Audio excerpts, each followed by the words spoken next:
Hello আসসালামু আলাইকুম আমার ভালোবাসার মানুষেরা, তোমরা কেমন আছো? আশা করি সবাই ভালো আছো। আমি সব সময় চাই আমি কি করি, কি রান্না করি সবই তোমাদের সাথে শেয়ার করতে।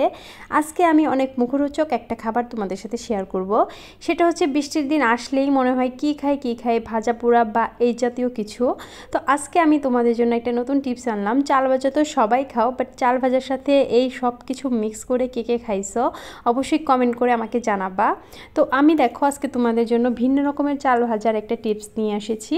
সেটা হচ্ছে এখানে চাল ভাজাগুলো আমি ভালো করে চালগুলো সুন্দর করে ভেজে নিয়েছি এবং এখানে ছোলাও ভেজে নিচ্ছি। একে আমি এগুলো সব ভেজে নেব। তো ছোলাগুলো আমি একদম মচমচো করে ভেজে নেব যাতে একটু ক্রিস্পি হয়। আর দেখো আমি সবগুলো একে এটার সাথে মিক্স করে নিচ্ছি। এখন আমি এখানে হচ্ছে ভাজবো হচ্ছে বাদাম, সেটা হচ্ছে চীনা বাদাম। তোমরা এখানে যে কোনো বাদাম নিতে পারো, বাট চীনা বাদামটা এখানে বেস্ট। তো সবই আমি আমার পরিমাণ মতো নিয়েছি, কারণ বেশি দিলে কোনো কিছুই ভালো লাগবে না, অতিরিক্ত কোনো কিছুই ভালো নয়। তাই একে আমি মিডিয়ামভাবে নিতেছি যাতে সবগুলো চালের সাথে একদম মিশে যায়। তো দেখো এখানে আমি বাদামগুলো একটু হালকা তেলে, এখন আমি এখানে সরিষার তেল অ্যাড করব। আর তোমরা সয়াবিন তেল অ্যাড করবা না, যেহেতু এটা চাল ভাজা, একটু সরিষার তেল দিয়ে করবা, দেখবা এটা খেতে কিন্তু বেশি ভালো লাগে। তো আমি তেল দিয়ে এটাকে ভালো মতো সুন্দর টেলে নিব। আর বাদামগুলো তেল দিয়ে টেলে নিলে কি হয়, বাদামটা অনেক দ্রুত ভাজা হয়ে যায় এবং বাদামগুলো ফুলে যায়। আর আরও হচ্ছে তোমার এটা অয়েলি থাকে, তো এই বাদামটা খেতে আরও বেশি ভালো লাগে। তো আমি এরপর এখানে দিয়ে দিলাম বাদাম। এখন আরও একটা জিনিস বাকি আছে, সেটা হচ্ছে মসুরির ডাল। আমি কিন্তু এগুলো সব ধুয়ে শুকিয়ে তারপর রেখেছি, এখন আমি সব ভেজে নিচ্ছি।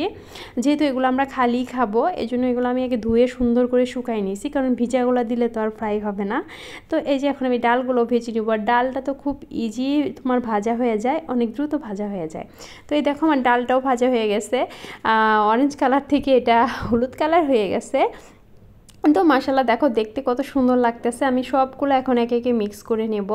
দেখো আমার কিন্তু কোনোটাই বেশি হয় নাই, সবগুলো একদম পারফেক্টলি হয়েছে।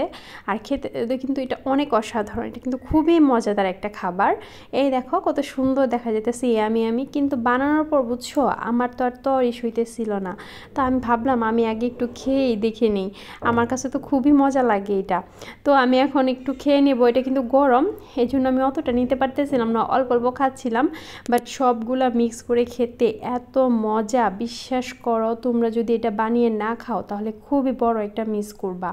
আমার কাছে তো এটা খুবই ভালো লাগে, আর এটা খুব স্পেশাল, কারণ এটা টিভির রুমে রেখে দিবা। আমি টিভির রুমেই রেখে দিছি, এই যে বয়ম করেও। তো এভাবে রেখে দিলে টিভি দেখতে হয় আর খায়, সবাই খুবই এনজয় করে। আমার বাসার মানুষ এটা খুবই পছন্দ করে। তো যা আমার ভিডিওটা এতক্ষণ দেখলা কষ্ট করে, তাদেরকে জানাই অসংখ্য ধন্যবাদ। আর আমার সাথে থাকার জন্য তোমাদের অনেক অনেক ভালোবাসা আর শুভকামনা। আর আমার ভিডিওটি যদি তোমাদের কাছে ভালো লেগে থাকে অবশ্যই লাইক, কমেন্ট এবং সাবস্ক্রাইব করবা। আল্লাহ হাফেজ।